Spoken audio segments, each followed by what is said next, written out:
Hello and welcome my friend, here is the car doctor Peter Finn, your friend, and then I am planning to give you information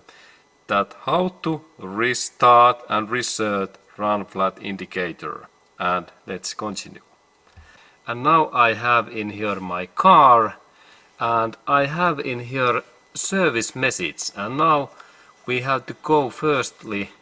this our car's dashboard menu, and we have to keep our power off in our ignition key, and then there are those settings in this my steering wheel, and when I change these settings, these arrows in here, I can see that there is trip, audio, telephone, and then assistant and service, and there is now message, and let's go to look closer. Okay, and in there we can see two messages, but this is tire pressure. This is I have now message, two message, and when we look these, there is message check tire pressures, then restart run flat indicator. Excellent. Okay, and then when we have really this car power on, I need to check this my car's computer's area. I am now pressing this my car's this steering wheel adjusting arrows, and now I like to go in this service area, and there is two messages, and when we read that message number one, it says that run flat indicator needs restart, and second is that I have left license plate is bad. Okay, and let's go to look that tire pressure restart, and I choose that one in here,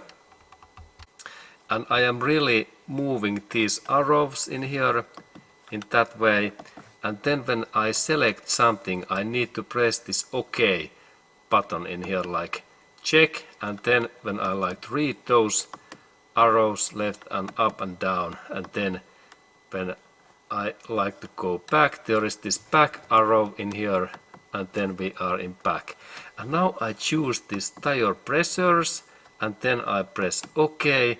and then there is restart with OK, and next I need to press that one,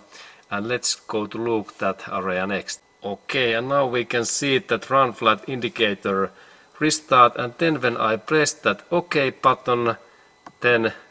it says that now tire press now OK, and then cancel, and now I use my arrow in here, I choose this yes, and then again OK, and now it says that run flat indicator restarted, and then this job is ready.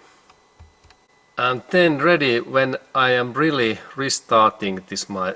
run flat indicator tire pressures, I need to press that again OK button in here, and again OK, and I need to only a little bit change these settings, and now run flat is ready. Okay, and then when I really choose that indicator OK and yes and OK, and now everything is fine, and there is only one error message left, left license plate is bad, but I can repair that later. Okay, and now this my tire pressure indicator is restarted and fine, and thank you for watching that my info video, my friend.